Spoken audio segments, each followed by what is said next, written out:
خدوها مني حكمة كده.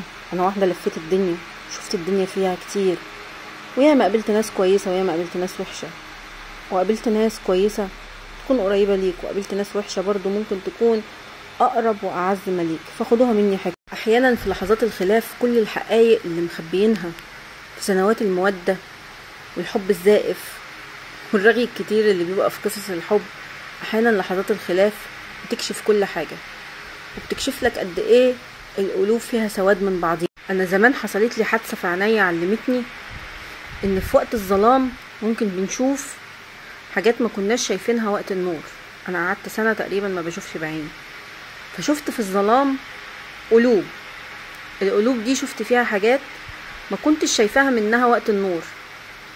فاكتشفت ان احنا في الظلام بنشوف حاجات كتير جدا وبنحس بحاجات كتير ما شفناهاش واحنا مفتحين في عز النور وفي عز الضوء. القلوب في لحظات النور بتخفي كتير من الاكاذيب، وممكن في لحظات النور تبهرنا الاكاذيب وتبهرنا الاحاديث بتاعت الناس، ونقعد نسمع بودننا كده والكلام ما يكونش عدى على قلبنا بس نتبهر.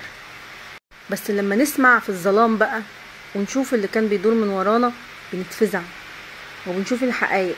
بنشوف الحقائق في الظلام، بنشوف كل اللي ورا الكواليس، بنشوف اشخاص كنا فاكرينهم قريبين واقرب الناس لينا وان احنا بنحبهم وهم بيحبونا، بنشوف هم كانوا بيعملوا ايه في الظلام، بنشوف هم كانوا بيتكلموا علينا ازاي من ورانا. عشان كده انا من النادر ان انا بثق في حد. ما تصدقوش الكلام المعسول ولا لحظات الغرام ولا لحظات الود ودقايق الحب، لان مش كلها صادقة. في حاجات كتير بتبقى وراها كواليس تانية، كواليس مرعبة. اشخاص ساعة الخلاف بنتصدم فيهم، اشخاص ممكن عينينا ما تبكيش بس قلوبنا تبكي، لان فعلا احنا اتصدمنا فيهم. حبيناهم بس هم غشونا، ما ظلمناهمش بس هم ظلمونا، ما كذبناش عليهم بس هم قهرونا وكسرونا بكذبهم. فمش كل حاجة تسمعها ودانكم تصدقوها. في ناس كتير في الدنيا دي والحياة مخادعة، وفي ناس كتير بتفضل مش باينة لغاية وقت انتهاء المصلحة وبداية الخلافات.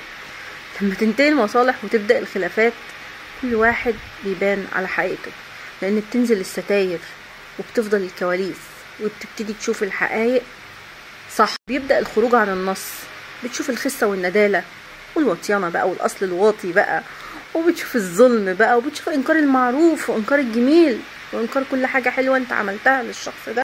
واقذر حاجة فيهم انكار الجميل وانكار المعروف، ان انت ممكن تكون وقفت جنب شخص وهو بينكرك هو واللي حواليه، وبينكر ان انت وقفت. وعندما تنتهي لحظات الظلام لن يبقى على العهد سوى من كان باطنه مثل ظاهره. سلام.